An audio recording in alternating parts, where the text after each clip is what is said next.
दिल्ली से दयावती जी, स्वागत है आपका। नमस्कार मैम। जी नमस्कार। नमस्कार भाई साहब। आज इस प्रोग्राम में हमारे सब बहन भाई जुड़ रहे हैं, सबका स्वागत है। थैंक यू भाई साहब। भाई साहब मैं तो सुबह भी सुनती हूँ आपको और 8 बजे 10 बजे भी सुनती हूँ। मैंने अपना चैनल लगवा लिया और आप तो भाई साहब क्या पूछते हो, बस कितनी दुआ कर देते हो और कितने रो लेते हो भाई साहब। हमें भी दुख होता है। आप अरे भगवान। औरतें तो बदनाम हैं, उनसे ज़्यादा तो मैं रोना धोना करता हूँ। नहीं भाई साहब, कोई बदनाम नहीं होते और अपना दुख हर कोई बांट नहीं सकता। सब छुपाना चाहते हैं कि मैं अपना हंसना दिखा दूं, रोना नहीं दिखाऊं। इतना दिल किसी में नहीं होता। भगवान का ये बंदा होता है जो भगवान के करीब भी करते, जो अपने आंसू दूसरे को दिखा सकता है। दम होना चाहिए उसमें। और हमारी और बहन का क्या सवाल है? और सवाल ये है भाई साहब, मैंने ना अदरक लहसुन और जीरा का चटनी बना के और उसमें नमक जो सिरका डाल के रोटी के साथ खा लेते हैं, जो भी पी लेते हैं अदरक लहसुन का, तो कोई नुकसान तो नहीं होगा? अरे गजब की चटनी। देखो हमारे घर में तो चटनियाँ यूज़ होती है, उसमें अदरक लहसुन और ज़ीरा खूब रहता है। बाकी फिर अपनी मर्ज़ी से टमाटर डालो, मिर्चे डालो, ये डालो, जो भी डाल सकते हो। स्वाद वाली अपनी चीज़ है, लेकिन दवा वाली चीज़ें ये रखती है। बहुत गजब का नुस्खा है। और देखो आप तो हमारी बहन हो, एक परिवार हो गया दरअसल।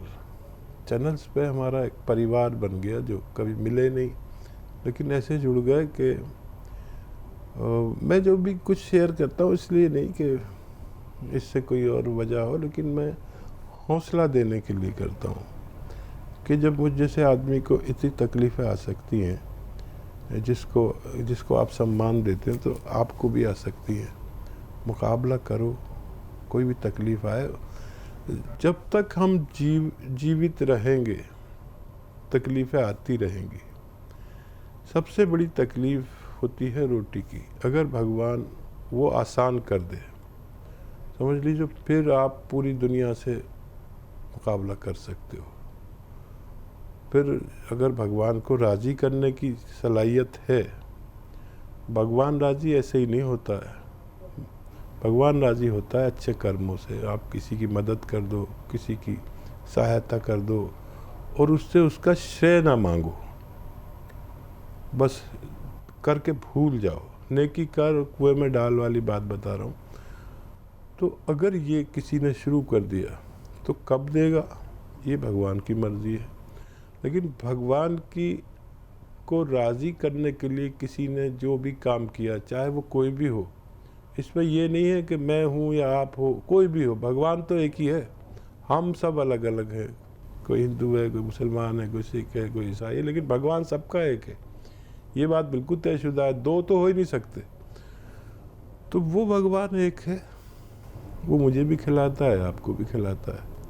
लेकिन जिसको कुछ तंगी है, भगवान के नाम पे उसकी मदद कर दो। आप देखो क्या आपके ऊपर रिज़्क की बारिश कर देगा, जैसे उसने मेरे ऊपर की, जैसे मुझसे पहले लोगों पर या मेरे से बाद के लोगों पर करेगा। लेकिन उसमें नीयत साफ़ होनी चाहिए, खुलूस होना चाहिए, चालाकी नहीं। भगवान के सामने चालाकी कुछ नहीं चलती। जैसे आप लोग हैं, शायद मैं भी आप जैसा ही हूँ, अपनी धुन में रहता हूँ, मैं भी तेरे जैसा हूँ। बस आप लोग जुड़ गए, बस मेरे लिए तो ये बहुत बड़ी बात है। बिल्कुल। तो दयावती जी बहुत बहुत शुक्रिया मैम हमारे साथ जुड़े रहने के लिए, और ऐसे ही लोगों की सेवा करते रहिए और ऐसे ही हकीम साहब के नुस्खों में से और भी अपने अपने नुस्खे आप निकालते रहिए और हकीम साहब से पूछिए क्या वो सही हैं या नहीं हैं। वैसे तो मैम आपके प्रश्न इतने अच्छे होते हैं, इतने ज़्यादा अच्छे होते हैं कि जो नुस्खे हकीम साहब बताते हैं उनमें से बहुत सारे नुस्खे आपने भी ऐड ऑन कर दिए हैं। शुक्रिया हमारे साथ जुड़े रहने के लिए। अगली कॉलर है महाराष्ट्र से सुल्ताना जी, स्वागत है आपका। हाँ, आदाब मैम। जी आदाब, बताइए सवाल। हकीम साहब को सलाम मेरा। सलाम, स्वागत है आपका। हकीम साहब, रोज आप हमारे घर पे तो आते हैं लेकिन आपसे बात ही नहीं हो पाती। आपसे जो मैं जो अभी आपके जो देखती हूँ चैनल, तो मैं सब दवा का इस्तेमाल करती हूँ। मेरा 2 सवाल है। मेरा बेटा है, उसको ना बचपन से दमा है। वो जैसे पहले खेल के आता था तो कुत्ते कैसे हाँफते वैसा हाँफता था वो, लेकिन मेरे को ऐसा समझा नहीं कि उसको दमा है। अब वो बड़ा हो गया, लेकिन अभी उसको बार बार ना बुखार आ जाता और डॉक्टरी दवा गोली हमने करे, लेकिन कुछ फर्क नहीं होता। अब वो मैं आप जो बताते दवा पीपले, अलसी और सफिस्तान, उन्नाप, ये हमने दवा बनाए, उसको खिलाए, उससे आराम होता। दवा बंद हो गई तो फिर वैसे ही तकलीफ होती। फिर अभी हमने मार्जिन आर केयर मंगाया आपकी कंपनी से, और उसके साथ एक कैप्सूल भी मंगाए। वो कौन सा कैप्सूल है, कौन सा प्लस है वो कैप्सूल का नाम। और मोरिंगा का गोंद। मेरी लड़की का दूसरा सवाल है। मेरी लड़की को है ना बार बार छींक आती है और बुखार आ जाता है, और उसके बाल भी बहुत झड़ रहे थे, तो हमने उसके लिए मोरिंगा का गोंद मंगाया आपकी कंपनी से। तो ये जो दवा बताते हैं आप, जो की दमा की बीमारी की दवा बताते हैं, उसमें और कुछ मिलाना चाहिए क्या? ठीक है। हाँ देखिए, आपने कहा रोज आते हैं आपके घर पे, कौन कहता है मुलाकात नहीं होती है, और फ़ोन नहीं मिल पाता है। अक्सर हज़ारों लाखों फ़ोन आते हैं। अच्छा, बच्चे के लिए तो नुस्खा आप सही ले रहे हैं, और यही नुस्खा जो बच्चे को दे रहे हैं वही नुस्खा बच्ची को भी दीजिए। अभी गोंद मोरिंगा मत दीजिए। गोंद मोरिंगा देना 3 महीने बाद उसको, क्योंकि गोंद मोरिंगा थोड़ा ठंडा होता है, और पहले उसका ये बुखार, ये एलर्जी, ये छींके जब तक बंद ना हो जाए। और बच्चों को ख़ास तौर पर तंबी करें, हिदायत करें कि खट्टी चीज़ ना खाएं। बम्बई में ज़्यादातर लोग बाहर का खाना खाते हैं, कुछ दिन घर का खाना खिलाइए, और लगातार 5-6 महीने इलाज करें, तो हो सकता है बच्ची को गोंद मोरिंगा की ज़रूरत ही ना पड़े। यही बच्चे वाला नुस्खा उसको भी इस्तेमाल कराइए, और गर्म पानी से कराएं। ठंडी चीज़ें, खट्टी चीज़ें बंद कर दे तो जल्दी फ़ायदा होगा, नहीं बंद करेंगे तो देर लग सकती है। मेरी दुआ है आपके दोनों बच्चे अच्छे हो जाएं। जी हकीम साहब, आप बालों के लिए तो गोंद मोरिंगा बताते ही हैं, लेकिन शौकीन होते हैं लोग ऑयल के, ऑयलिंग करते हैं बालों को अच्छे करने के लिए, उन्हें निखारने के लिए। तो क्या यूनानी में आपके अनुभव से निकला हुआ कोई ऐसा हेयर ऑयल है जो हम इस्तेमाल कर सकते हैं? हाँ, बनाते भी हैं 1-2 तेल हम लोग जी। 2 तेल बनाते हैं, 2 शैम्पू भी बनाते हैं, और काफ़ी उनकी डिमांड रहती है। और लेकिन अगर बाहर से प्रॉब्लम है तो बाहर का इलाज करना पड़ेगा, बाहरी इलाज करें। अंदर का प्रॉब्लम है तो अंदर से इलाज करें, और बहुत अच्छे इलाज हैं सबके साथ। बालों की प्रॉब्लम हो या खांसी की प्रॉब्लम हो, सबके साथ होती है। एक तो मौसम में की वजह से होती है, जैसे मैं भी बार बार थोड़ा सा ऐसे कर लेता हूँ, पानी पी लिया मैंने, ऐसा हो रहा मौसम की वजह से, तो ये तो आज हुआ कल ख़त्म। लेकिन अगर मुस्तकिल छींके, खांसी, बलगम है तो इम्यूनिटी की कमी है, फिर आप उसे बढ़ा लें। उसके लिए माजून आर केयर आप ले रहे हैं, दोनों बच्चों को दीजिए। इम्यूनिटी आ गई तो फिर बीमारी आपका कुछ नहीं कर सकती। ये इम्यूनिटी की दवा है जो आप इस्तेमाल करते हैं। जी, दिल्ली से हैं अनिल जी, स्वागत है आपका। जी नमस्ते डॉक्टर साहब। जी, जय हिंद अनिल जी, स्वागत है आपका। जी डॉक्टर साहब, मेरे ना पेट में दर्द रहता था, और सूजन भी थी हल्की हल्की, और काफी दिक्कत थी मेरे पेट में। तो मैंने आपसे बात की थी फोन पे, आपने मेरे को कलौंजी का सिरका बताया था। तो मैंने वो सिरका मंगवाया है, वो आ गया मेरे पास। उसको कैसे यूज करना है और इसके क्या क्या फायदे होते हैं ये बता दीजिए प्लीज। ठीक है, बहुत शुक्रिया। कलौंजी का सिरका 1 या 2 चम्मच पीना चाहिए, अपने सब्जी या सालन में मिलाकर या पानी में मिलाकर खाने के बाद लेना बेहतर है। दिन में 1 बार या 2 बार ही ले सकते हैं बस, छोटे चाय के चम्मच जिसे टीस्पून कहते हैं। इसके फ़ायदे अनेक हैं।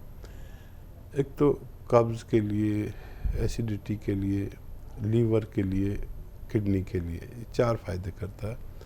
कोई रोग हो तो इन्फेक्शन के लिए फ़ायदा करता है। इसका और बड़े फ़ायदे ये हैं कि एक तो ये डायबिटीज़ नहीं होने देता, और हो तो उसको कंट्रोल करता है। और कोलेस्ट्रॉल का जो चर्बी जिसकी वजह से ब्लड प्रेशर बढ़ता है, तो ब्लड प्रेशर का दुश्मन है क्योंकि चर्बी का दुश्मन है। फिर किसी के ब्लॉकेज हो जाए तो उनको खोलता है। चर्बी जहाँ जहाँ होगी उसको साफ़ करता है। फिर दिमाग में हो चर्बी या हर जगह, जब हम हेल्दी हो जाते हैं ना, जिस समय चर्बी हो जाती है, और वो जो मेन पार्ट्स ऑफ बॉडी है ना, उससे सब उसके आसपास चर्बी हो जाती है, तो उनको अपना वर्क करने में बहुत परेशानी होती है, दिल को, हर चीज़ को, किडनी को, लीवर को। तो ये उस चर्बी को भी पिघलाता है। चर्बी पिघलाने के लिए इसमें एक चुटकी खाने का सोडा मिलाकर इस्तेमाल कर सकते हैं। और हार्ट ब्लॉकेज के लिए भी मुफीद है, डायबिटीज़ के लिए बहुत अच्छा है। और ये उन चीज़ों के लिए जो दवाएं के नुकसानात को रोकने के लिए भी काम करता है। जी, लखीमपुर खीरी से हैं पुस्तक श्रीवास्तव जी, स्वागत है आपका। नमस्ते मैडम जी नमस्कार मैम। हकीम साहब को भी नमस्ते, स्वागत है। पुस्तक और सर वो श्रीवास्तव। सारी दुआएं, मेरी वो सारी दुआएं आपके साथ में है सर, जो एक बहन अपने भाई के लिए करती है। बहुत धन्यवाद। देखिए, बस ये दुआएं ही हमारा ज़ख़ीरा है, ख़जाना है। आप जैसी बहनों की दुआएं हमारा ख़जाना है। कौन कहता है कि मामूली आदमी हो, इतनी बहनें जिसके साथ हो दुआओं में। बताइए क्या सवाल। सर हम लोगों का फायदा देख करके मेरा बेटा अमेरिका में है, उसने भी दवाएं मंगाना चाहा है। तो उसको 28 साल, जब वो इंडिया में ही था, 28 साल की उम्र से उसको डायबिटीज है, वो दवाएं ले रहा है। अब उसको ट्राइग्लिसराइड बढ़ा हुआ है और दवाएं तो वो ले ही रहा है। तो उसके लिए मतलब क्या क्या दवाई भेजी जाए, साइड इफेक्ट से बचने के लिए, जो शुगर है उसके लिए कौन कौन सी दवाएं भेजी जाए। और मतलब ये ट्राइग्लिसराइड बढ़ा हुआ है और डायबिटीज के लिए तो गोंद जामुन मेरे हस्बैंड खा रहे, उसी को भेजेंगे। बाकी और दवाओं के नाम बता दीजिए, क्या किया जाए, कैसे भेजा जाए, ये आप बता दीजिए सर। सही ज़रूर। बहुत शुक्रिया हमारे साथ दुआओं के साथ जुड़ने का। और यही एक माँ होती है जो इंडिया में है लेकिन अमेरिका में बच्चा है, ऐसे तड़प, ये तड़प को ही तो माँ कहते हैं। और ऐसी अजीम और उच्च माँ की दुआ इस भाई के लिए भी है, तो इसी को तो रिश्ता कहते हैं। ये ज़रूरी नहीं कि मैं उस माँ से पैदा हूँ जिससे आप पैदा हुई, रिश्ता इसके अलावा भी होते हैं। बच्चे के लिए तो वही अलसी भून के ही भेज देना आप हल्का सा, और नमक ज़ैतून एक चुटकी बच्चे को, और 1 चम्मच अलसी रोज़ ज़रूर लिया करें। और गोंद जामुन तो आपके पति साहब को फ़ायदा है, वो ज़रूर भेजें। और जो भी बीमारी हो उसकी दवा भेज सकते हैं। नकली से बच्चे की सूरत, एक बार को ना भेजें तो चलेगा, लेकिन नकली मत भेजें। उसमें एक तो फ़ायदा नहीं होता, पैसे ज़ाया होते हैं, फिर मेरा नाम भी ख़राब हो जाता है। कृपया हमारे साथ जुड़े रहें और हमारे लिए ऐसे ही दुआएं करते रहें। बहुत धन्यवाद जी। हिमाचल से हैं कुलभूषण सैनी जी, स्वागत है आपका। नमस्कार मैडम जी। जी नमस्कार सर। बैद जी को जय हिंद। जय हिंद। स्वागत है भाई कुलभूषण जी। वो तो नहीं कुलभूषण, मैंने खरबंदा भी थे ना एक। सर मैंने आपसे काला गोंद मंगाया था आपके क्लिनिक से। उसको क्या मिक्सी में पीस सकते हैं? हाँ पी सकते हैं, हल्का हल्का तोड़ ले। मिक्सी में, हाँ हल्का हल्का तोड़ के। और अलसी भी बताई थी आपने। जी। अलसी का भी पाउडर बना के क्या इकट्ठी मिक्स करनी है कि अलग अलग ही रखनी है? नहीं अलग अलग रखें। अलसी को हल्का सा भून लें, हल्का सा, ज़्यादा नहीं, उसको पाउडर बना के रख लें। आधा चम्मच अलसी, आधा ग्राम गोंसिया को थोड़ा तोड़ लेना हल्का हल्का, फिर मिक्सी में डालेंगे तो पाउडर हो जाता है। और ज़्यादा बारीक नहीं भी हो तो चलेगा। और आधा ग्राम ये गोंसिया, आधा चम्मच या 1 चम्मच अलसी आपके पेट में 1 बार या 2 बार जानी चाहिए। ये दुनिया का बहुत अच्छा नुस्खा है, रॉ मटेरियल है, असली है, तो आपको फ़ायदा होना मुमकिन है।